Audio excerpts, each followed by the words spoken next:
Este tema número 3 de las primeras comunidades cristianas, hablando en referencia de lo que ha hecho Jesús y lo que también la iglesia trata de llevar adelante como legado de la misión de Jesús, nos permite ver cómo Jesús, que está vinculado y ha venido a la tierra para rescatar lo que se había perdido, tiene una gran referencia con lo que presenta como subtítulo, la marginalidad en donde se debe desarrollar la misión. Estos rasgos nos dan a nosotros la oportunidad de ver las características esenciales que debe tener, ¿verdad?, esa iglesia. Por ello, la iglesia misma, en sus rasgos, renuncia a un papel protagónico y de dominación. Renuncia a este culto divino al emperador. Todo aquel cristiano que en las primeras comunidades cristianas participaba, bebía de estos dos hechos fundamentales. Se negaban al culto divino al emperador y al servicio militar, porque eso crea violencia y opresión. Y el Cristo que fue predicado por los discípulos y los primeros que conocieron a Jesús está totalmente contrario a la violencia y a la opresión. El referente de Jesús siempre fue el servir a los empobrecidos, a los marginados, a los excluidos, para integrarlos dignamente a la sociedad. Por ello las comunidades cristianas comparten solidariamente sus bienes. Son un signo, ¿verdad?, de ese reino de Dios. Pero también esa forma de ser de la iglesia es una rebelión al sistema opresor de la época. Son una amenaza a la Pax Romana. La paz romana que el ejército romano llevaba avasallando y conquistando los pueblos y sometiéndolos bajo ese régimen. El imperio romano entonces se configura como el mayor perseguidor de la iglesia cristiana en las primeras comunidades cristianas, porque son contrarios en su modelo, en sus valores al modelo de Jesús. Por ello, dirá Celso, son pobres y son gente pobre y marginal. Esto crea para nosotros los cristianos una identidad de resistencia, una identificación con Jesús que se resiste al sistema opresor. La teología de esta elección que Dios ha elegido a los más pobres. Lo hemos escuchado durante todo este domingo. Gracias te doy, Padre, porque has escogido a los pobres y sencillos, y a ellos les has mostrado el reino de Dios, ¿verdad? Lo ubicamos ahí plenamente. El Evangelio es puramente inspirador de esta elección de Dios.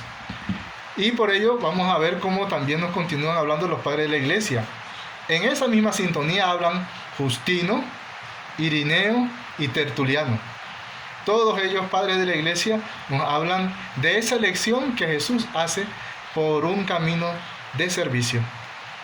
Por ello vamos a encontrar también 4 ciclos misioneros a través de este proceso que vemos al inicio. Vamos a encontrar la nueva cofradía de judía en Jerusalén, ¿verdad?, que se ubica allí en la puerta hermosa, cuando vemos a Pedro que levanta el tullido en esta puerta y le pide que le dé la oportunidad, ¿verdad?, este tullido de participar de ese milagro. Vamos a ver el otro ciclo misionero, el antioqueño, aquellos que vienen con José, o que conocemos como Bernabé, con Pablo, que llegan después a Jerusalén. Este es el segundo ciclo. O sea, aquellos que fueron expulsados de Jerusalén por ese movimiento de rebelión que se fue dando y de conflicto con los judíos, tiene una semilla que se da en Antioquía. Y después llega más adelante hacia Asia Menor, ¿verdad?, todas las evangelizaciones que hace San Pablo y que poco a poco van a dar a una situación conflictiva, incluso que incide en el mismo Jerusalén cuando se destruye por segunda vez el templo con Tito, el hijo del emperador romano, que viene a conquistar y roba todos los tesoros de la iglesia y se los lleva para Roma. De hecho, en Roma hay un arco que llaman el arco de Tito, y ahí se ven las significaciones de la gente que va saqueando la menorá, que se va llevando todos los tesoros del templo. Este es el tercer ciclo, allí está simbolizado. Y el cuarto, que es hacia el interior de Siria, con Santo Tomás, Y de ahí también sale el testimonio de la Didaqué, que nos expresa cómo eran los primeros signos y los primeros rituales que realizaban litúrgicamente las primeras cristianas. Estamos hablando de todo el Próximo Oriente hacia la India, hasta donde la tradición de la iglesia dice que llegó Santo Tomás. Por eso, esta iglesia es una iglesia en misión. Es un cristianismo que nosotros podríamos ver desde la perspectiva judía como una secta. Gente sencilla que transmite la memoria de Jesús. Más que una doctrina, surgen diferencias en torno al Imperio Romano. Se hace también necesario, ¿verdad?, el que las primeras comunidades cristianas se vayan organizando, y por ello surge el Concilio de Jerusalén. En el Concilio de Jerusalén vienen los de Antioquía, representados por Pablo y Bernabé, y se reúnen con Santiago y Pedro en la comunidad de Jerusalén para hacer lo que llamamos comúnmente el primer concilio, y se ponen de acuerdo. Bueno, ustedes van a evangelizar a los judíos y nosotros vamos a evangelizar a los paganos. Y ese fue el acuerdo que llegaron Pablo, Bernabé con Pedro y Santiago, que se encontraban en Jerusalén. De manera tal que pueda irse desarrollando este primer sentido fundamental de identidad y autenticidad cristiana.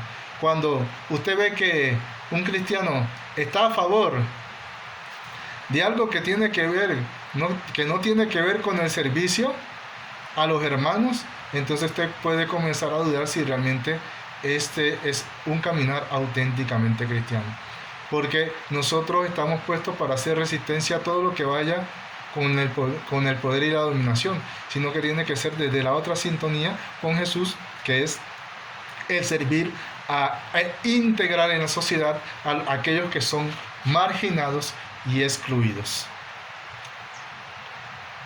Vamos a dar a continuidad para que nos den un complemento, y al final hacemos la participación de las preguntas y nos introducimos al tema número 4, las primeras comunidades cristianas como vida comunitaria, persecución y martirio.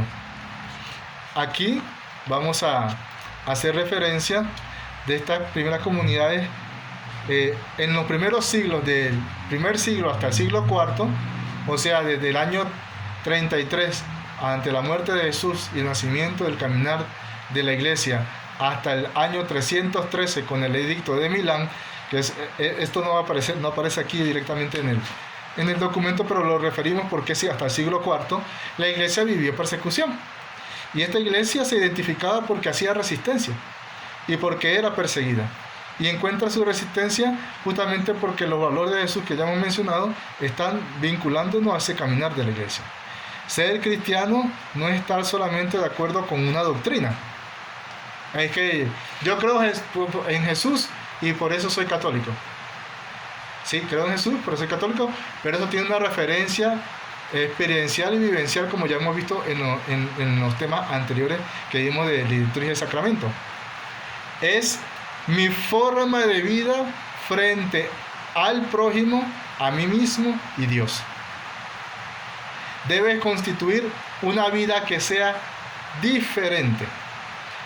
Esto significa vivir como un bautizado, aquel que nace a un proyecto nuevo.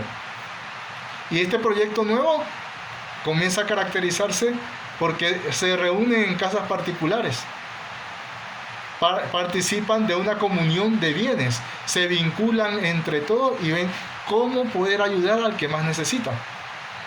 Escuchan la enseñanza de los apóstoles dentro de una memoria de los pasos de Jesús y fraccionan el pan y comparten solidariamente fraterno. Hay un texto donde San Pablo hace referencia a esto y dice: eso que hace la comunidad cristiana no es de Jesús, no es de la iglesia auténtica de Jesús. ¿Por qué lo dice San Pablo? Porque llegan a la fracción del pan y mientras unos llevaron grandes postres y se lo comen, otros llevan lo poquito que tienen y quedan con hambre. Y posiblemente los que trabajaban en jornales llegaron tarde porque venían de trabajar y cuando llegan ya no encuentran nada.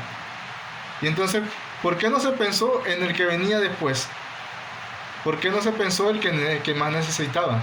Si no se da esa perspectiva, entonces no hay comunidad cristiana, no hay iglesia. porque no se está pensando en el que más necesita, en el que queda marginado o el que está excluido. Simplemente pienso desde mi posición, ¿verdad?, cómoda, en donde solamente yo soy el que tiene la razón. Esa comunión de bienes es lo que realmente identifica a la comunidad cristiana, a la vinculación de los hermanos. No estoy hablando de esto de, ay, le vamos a dar limosna. No estamos hablando de limosna. Estamos hablando de dar para que sustenta al necesitado. Y ahí es bastante delicado para nosotros, porque yo sí lo voy a decir. Normalmente cuando uno, el católico que va a misa, cuando llega la hora de la colecta, busca y dice, el sencillo que me sobró, eso es lo que voy a dar. Y uno se queda pensando, ¿eso que tú das alcanza para el almuerzo de un pobre? Porque si no alcanzara ni para el almuerzo de un pobre, la iglesia no tendrá con qué asistir a los necesitados. Por eso a mí me encanta que en la parroquia haya el gesto de que se ha organizado el poder elaborar canastas de comida para la gente necesitada. ¿De dónde sale? Sale de la contribución de cada uno que humildemente dice, yo voy a privarme de comer algo, de ir a comer en un restaurante caro, lo voy a hacer más modestamente y lo voy a dar para alguien que necesita. Y allí es donde realmente comienza a darse el signo de qué es lo que es un cristiano. Un cristiano es aquel que tiene tanta identidad que dice que este es mi caminar de fe, esta es mi iglesia. La primera pregunta que surge es, ¿cómo puedo ayudar al que necesita? La primera pregunta es, ¿cómo puedo ayudar a mi iglesia? La primera pregunta que surge es, yo como cristiano, ¿qué me pide el Señor? Y no me puedo quedar sin respuesta. Yo no puedo ver un necesitado en la calle y pasar como que no lo he visto. Porque ese es mi prójimo. Porque ese es mi hermano. Yo no puedo meterme en una burbuja, en una cápsula y decir todo está bien. No está bien porque mi identidad cristiana me pide algo más. Si no, me comporto como otro pagano que está en cualquier lado. No es lo que tú pienses, es lo que tú haces, lo que te da identidad. Porque yo puedo creer en Jesús, todo el mundo cree en Jesús, pero que llegue a desprenderse de algo para poder darle al que necesita, eso ya es otra cosa. Eso ya dice algo más de mí. No porque lo dicen los demás, es porque lo digo yo mismo. ¿Sí? Me expreso.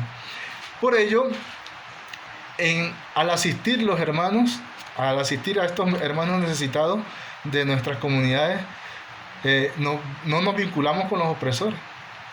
Le damos también, como dirá el pastor de Hermas, asistencia al pobre. Esta persecución y martirio expresa de manera de la persecución sistemática que se da expulsión, incluso con la injerencia o con la situación particular de que muchos de los primeros cristianos, por profesar en la identidad de este Jesús que se vincula con los marginados, fueron expulsados de la sinagoga.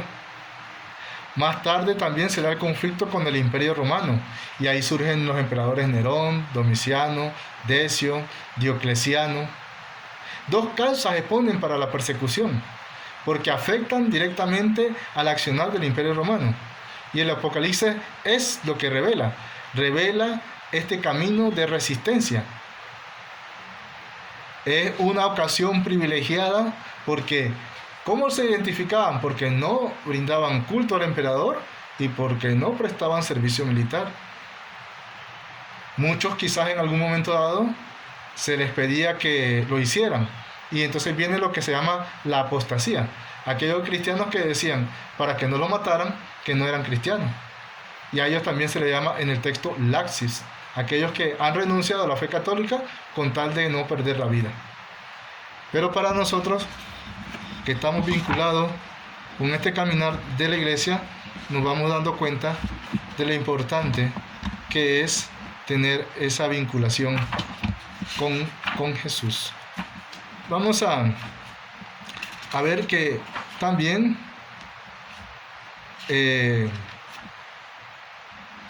Este caminar de la iglesia marca toda una teología del martirio, ¿verdad? Que nos da la oportunidad de descubrir por qué realmente los cristianos en esa identidad con Jesús, ¿verdad? Tienen este deseo profundo de manifestar su fe, incluso hasta dar la muerte.